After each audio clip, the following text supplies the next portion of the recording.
Skandal mega korupsi yang merugikan negara hingga ratusan triliun rupiah kembali mengguncang tanah air. Tak hanya itu, hal ini semakin menjadi perbincangan publik setelah duo Crazy Rich termasuk salah satunya merupakan pesohor asal Indonesia ikut terseret dalam pusaran kasus korupsi di bidang tata kelola timah ini. Anda menyaksikan Big Stories bersama saya, Rian Antono.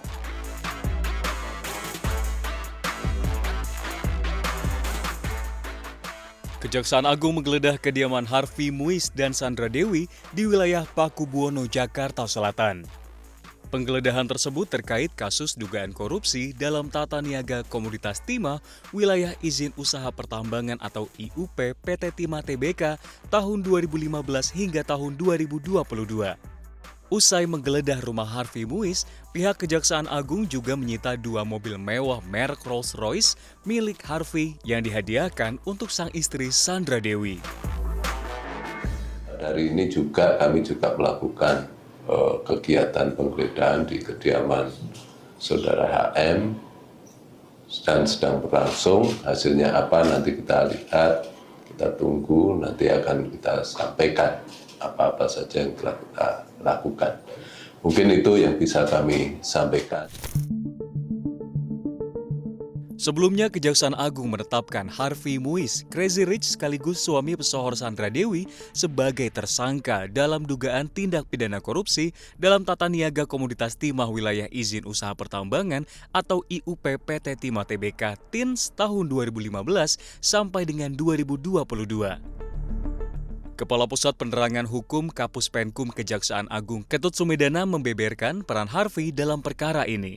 Harvey jadi tersangka dalam perannya selaku perpanjangan tangan dari PT Refined Bangkatin atau RBT. Harvey disebut pernah menghubungi mantan Direktur Utama PT Timah Tbk tahun 2016 hingga 2021 MRPT alias RZ. MRPT juga telah ditetapkan tersangka lebih dulu oleh Kejagung di kasus yang sama. Kalau kita lihat dari apa yang disampaikan oleh Pak Direktur Penyidikan pada saat press conference ya, beliau ini adalah di 2018 adalah orang yang menghubungkan antara PT RBT dengan pihak daripada PT Timah. Yaitu dalam hari ini sudah disebutkan tadi adalah tersangka MRPT yang juga sebagai Direktur Utama PT Timah pada saat itu. Ya. Mereka berusaha menghubungkan penambang-penambang ilegal yang ada di Bangka Belitung. Ya, kemudian membuat satu kesepakatan untuk dilakukan sewa menyewa terhadap beberapa peralatan dan kemudian menghubungkan beberapa penambang ilegal ke smelter yang ada di sana. Nah, dari sini mereka mengumpulkan uang, ya, kemudian ada uang tersebut kedepannya akan dilakukan untuk kegiatan CSR, tapi pada faktanya ternyata digunakan untuk kepentingan pribadi. Dalam dugaan kasus korupsi ini, negara diduga mengalami kerugian hingga ratusan triliun rupiah. Disebutkan bahwa kerugian ekologis, ekonomi dan pemulihan lingkungan dari korupsi tersebut dari hasil perhitungan ahli lingkungan IPB Bambang Hero Saharjo mencapai 271 triliun rupiah. Perhitungan tersebut dilakukan sesuai ketentuan yang diatur dalam Peraturan Menteri LHK Nomor 7 Tahun 2014. Dalam kasus ini, nilai kerusakan lingkungan terdiri dari 3 jenis. Pertama, kerugian ekologis sebesar 183,7 triliun rupiah, lalu kerugian ekonomi lingkungan sebesar 74,4 triliun, terakhir kerugian biaya pemulihan lingkungan mencapai 12,1 triliun rupiah. Harvey Muiz bukanlah sosok baru dalam industri batu bara di tanah air. Namanya makin terkenal setelah menikahi sosok aktris Sandra Dewi pada 8 November 2016 silam di Gereja Katedral Jakarta. Belum selesai sampai di situ, keduanya bahkan menggelar resepsi bak cerita dongeng di Disneyland Tokyo, Jepang tak lama setelahnya. Harvey diketahui menduduki jabatan penting di sejumlah perusahaan. Ia diketahui menduduki posisi Presiden Komisaris di perusahaan batubara PT Multi Harapan Utama. Harvey juga diketahui memiliki saham di sejumlah perusahaan batubara lainnya. Tak berhenti hanya di Harvey saja, sang istri Sandra Dewi pun terancam ikut terseret dalam pusaran kasus rasuah ini. Kejaksaan Agung bahkan sudah memeriksa Sandra Dewi di Gedung Bundar atas sangkaan kasus tindak pidana pencucian uang atau TPPU. 1 hari sebelum Harvey Muiz ditetapkan sebagai tersangka, Kejaksaan Agung sudah menetapkan Crazy Rich lainnya, Helena Lim, selaku manajer PT KSE sebagai tersangka kasus dugaan korupsi tata kelola timah di PT Timah Tbk. Selain Harvey dan Helena Lim, Kejaksaan Agung juga telah menetapkan 14 orang lainnya dalam dugaan kasus korupsi ini. Helena Lim, sosok Crazy Rich asal Pantai Indah Kapuk, banyak warawiri di sosial media dan menceritakan kisah suksesnya. Ia diketahui sebagai pengusaha yang bergerak di berbagai bidang, mulai dari fashion hingga apotek. Meski nama bisnis atau produknya belum diketahui lebih jauh.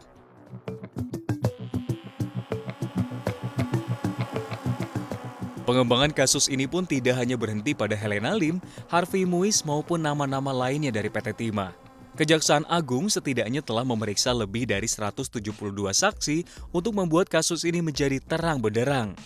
Salah satunya adalah Robert Bono Susatya atau RBS, sosok yang disebut-sebut menjadi aktor utama dalam kasus korupsi tata kelola timah ini. Robert menjalani pemeriksaan di Gedung Bundar Kejaksaan pada Selasa 2 April 2024 lalu.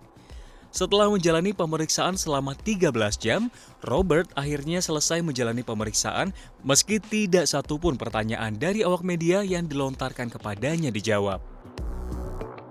Sebagaimana telah kami sampaikan, semua pihak yang menurut hemat kami untuk kepentingan penyidikan sangat signifikan keterangannya untuk dimintai keterangan untuk membuat terang peristiwa pidananya, maka pada hari ini kami memanggil dan memeriksa saudara RBS selaku saksi.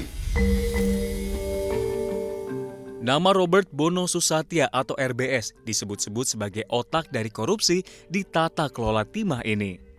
Anggota Komisi 6 DPR RI dari fraksi PDI Perjuangan Mufti Aiman Nurul Anam bahkan menyebut Robert sebagai mafia besar yang sudah merugikan negara sebesar ratusan triliun rupiah.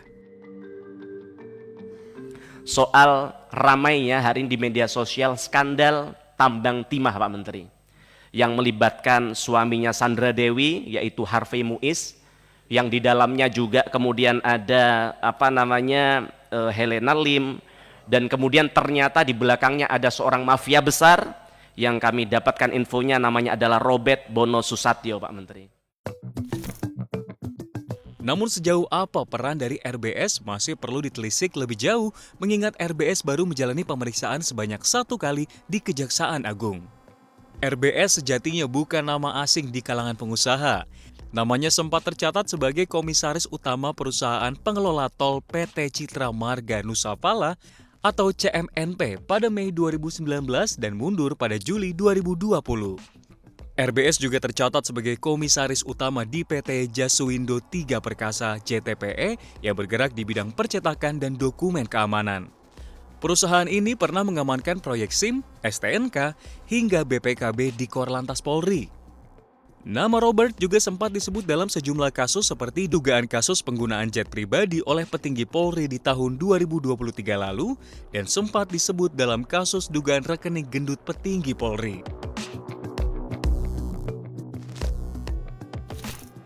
Ini bukanlah yang pertama kali pemirsa kasus korupsi yang mengguncang tata kelola mineral di Indonesia.